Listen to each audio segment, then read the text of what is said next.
This video was meant to be about me trying out one of my point and shoot cameras from my collection.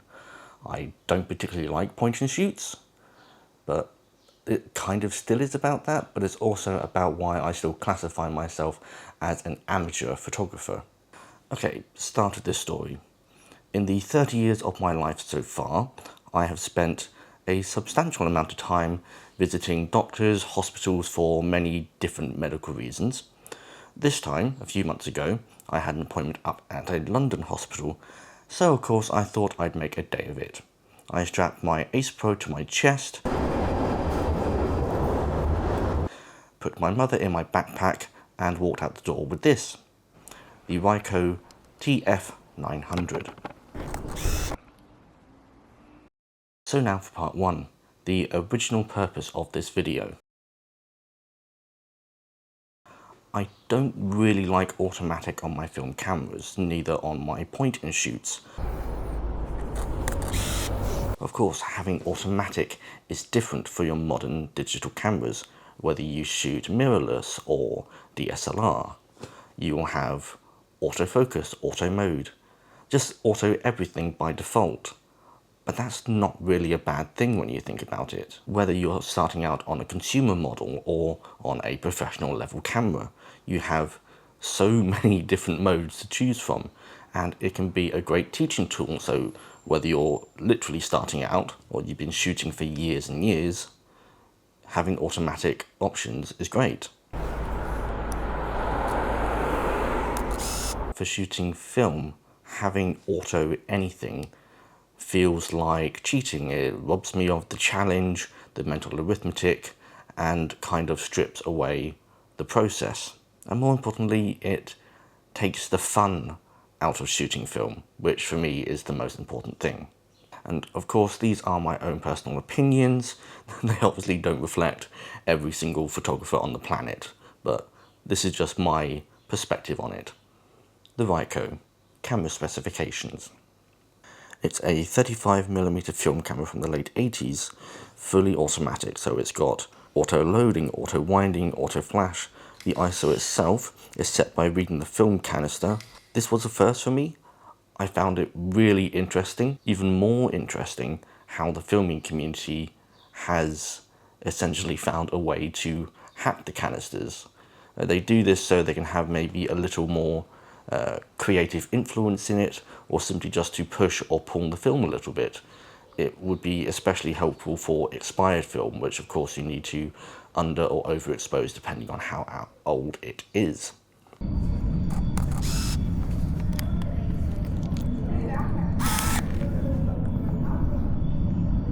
As the photographer, the only controls you have with this camera are as follows: turning the continuous shooting mode on or off, adding a couple of stops in exposure compensation, and the self timer.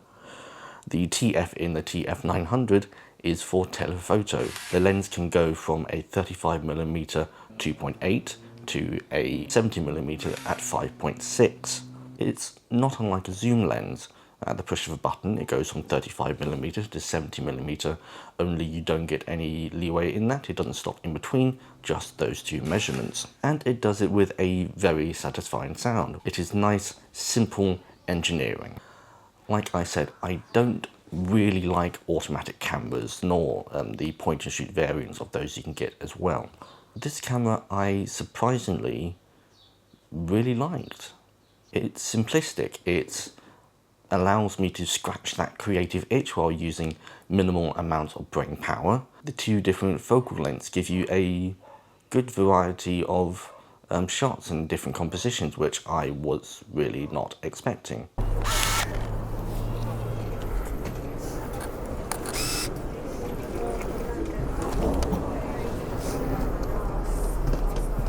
Despite my earlier comments about enjoying the process and enjoying the challenge that a fully manual camera gives you, this camera did feel a little bit freeing somehow. Being able to skip over all of the mental arithmetic you have to make and just being able to focus completely on the composition, finding your frames and the run and gun movement that you have with it, really. I like this camera. Like I said earlier, you don't need to think so much about all those stupid numbers and whatnot. You just point it and go. The Ryko feels kind of rugged, although don't expect it to survive significant drops or throwing it around like your Thor. Even with the shallow hand grip on the right side, it did feel a little unergonomic at times. The plastic that makes up the camera body has survived this long, and hopefully will continue to go on for a lot longer. Also, while I like a boxy camera, true to the disposable camera style, it is very boxy. The viewfinder is decent.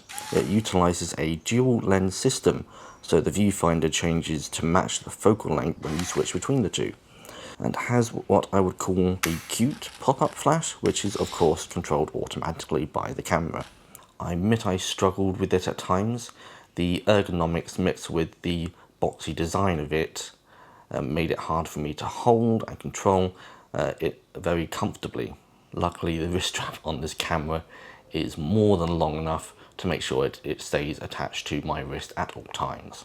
The photos this camera produces are pretty good, although they would have been better if I hadn't messed it up. And now the second purpose of this video. While I still classify myself as an amateur photographer. See, in my exuberance, I thought I knew everything about the camera. I had checked the specs, I'd done the research, it was fully operational. Now witness the firepower of this fully armed and operational camera. Here's the thing. I assumed that because it auto-wound the film on, it would automatically rewind the film into its canister.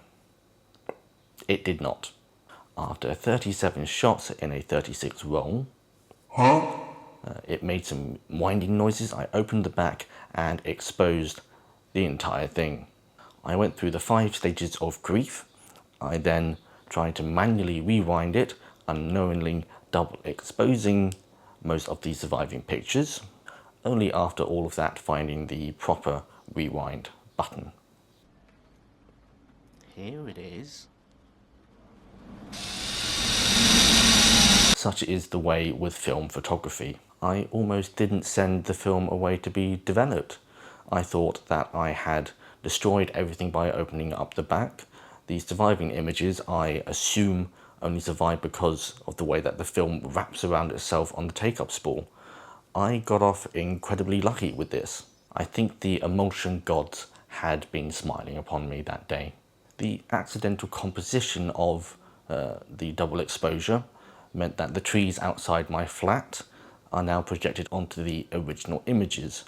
Yes, this destroyed the original premise for the pictures and this video, but it's a learning experience and they look kind of cool, to be honest. I feel like I'm repeating myself and touching on my previous video. Do the research on your camera. Learn as much as you can about it, whether it's film or digital. I have a Nikon D3300 that came out 13 years ago. It is an entry-level camera that I bought 13 years ago, and I'm still learning what it's actually capable of in this day and age. Okay, the verdict. I am a hypocrite and a snob. Turns out you don't need to have a fully manual film camera to have fun. This is fun. So yeah, this is a fun camera. Maybe not all automatic or point and shoot cameras are bad at all. Maybe they still have a place in this world. Definitely as a way to get into film as a more learner-friendly, affordable way.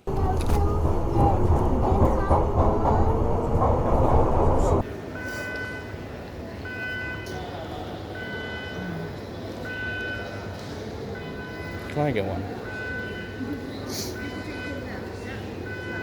I hope you've enjoyed my mad camera ramblings, and you'll see me in the next one.